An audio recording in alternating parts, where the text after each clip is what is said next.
Hi, my name is Stella. I'm 37 years old. And I thought I had a simple life, structured, predictable, maybe even a little boring.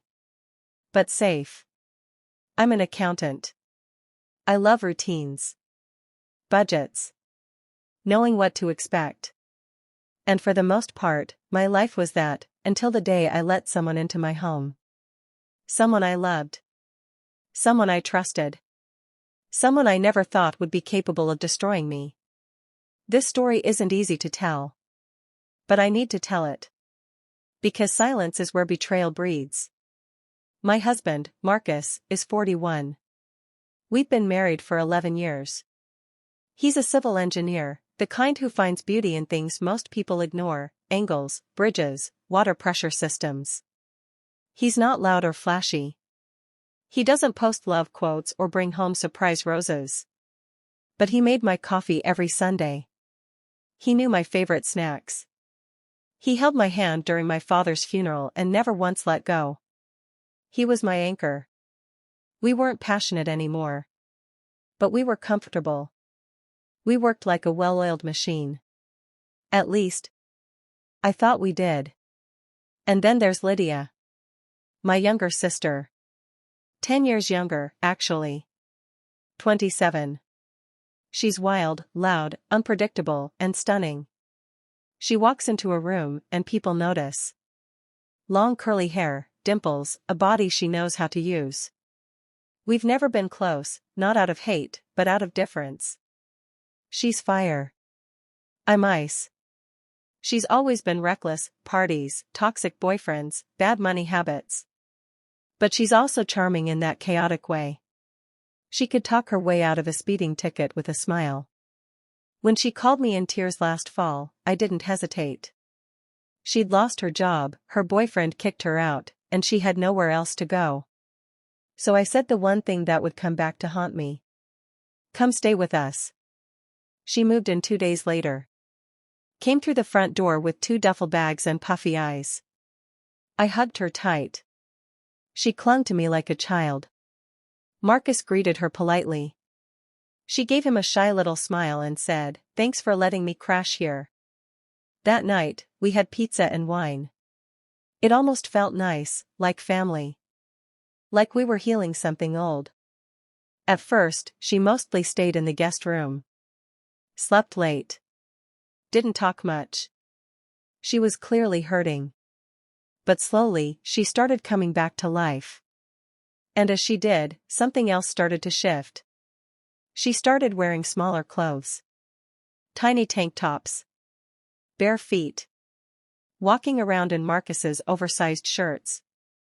I'd walk into the kitchen and catch her laughing too loud at something Marcus said. Or brushing his shoulder as she passed him by. Little things. Easy to dismiss. But my gut, it noticed. I started feeling crazy. Watching them when I shouldn't be. Noticing things I didn't want to notice. One morning, I walked into the kitchen and Lydia was standing by the stove in Marcus's shirt, nothing underneath. She looked over her shoulder and said, "Good morning, sleepyhead," then turned back like it was normal. "Marcus?" He looked nervous, but not enough. He didn't say anything. Didn't look away. Later that night, I asked him, "Do you think Lydia's being a little too comfortable around you?" He looked surprised. "She's your sister, Stella. Don't be weird." But that was the thing. He didn't say no. He didn't say, "Of course not." He just made me the weird one. It got worse. They'd sit close on the couch when I was upstairs. I'd hear them whispering and laughing in the kitchen late at night. Then, the text. I picked up Marcus's phone to check the time.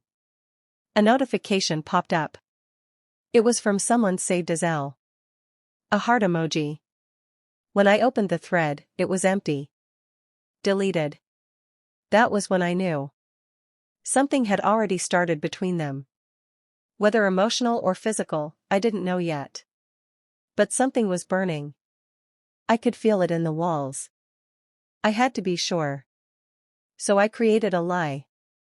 Told them I had a 2-day work conference out of town. I packed a fake bag. Left the house. Then parked 2 streets away and waited. That night, around 9:30 p.m., I walked back. The house was quiet. Dark. Except for one light, coming from Lydia's room. I took off my shoes. My hands were shaking. I moved slowly. Step by step. Until I reached her door. And then I heard it. Soft moaning. A wet sound. Rhythmic. And then his voice, Marcus, groaning low. My heart slammed against my ribs. I pushed the door open. And there she was. On her knees. Mouth wrapped around my husband. His hands in her hair. Eyes closed. Lips parted. Like I didn't even exist. I gasped. Or screamed. Or sobbed, I don't even remember what sound came out of me. All I know is that it ripped through the room like lightning. They froze. Marcus looked like a ghost. Lydia had the nerve to look surprised. I ran. Down the stairs. Through the door. Into the street. Barefoot. Broken. Bleeding inside. I drove to a gas station parking lot and sat there until sunrise. Screaming. Crying. Numb. They didn't even come after me. The next morning, I went home. Marcus was in the kitchen, pale and silent. Lydia wore sunglasses indoors. I didn't speak. I packed a bag. And I walked out. That was 3 months ago. Marcus has written long emails. Lydia hasn't said a single word. I haven't responded to either of them. Because some betrayals don't deserve closure. Some wounds don't deserve words. I didn't just lose a marriage. I lost a sister. A home. A life I thought was mine. But maybe, in losing everything, I'm finally finding me. Let me ask you something real. Have you ever trusted the wrong people under your roof? Because if you have, you know, betrayal doesn't just change how you see them. It changes how you see yourself. If you stayed through the end, I want to hear from you. Drop a comment below, still standing. Let me know you're healing too. Subscribe for more raw, honest stories like this. Because some stories aren't about revenge. They're about survival. And you, my friend, are still here. So, thank you.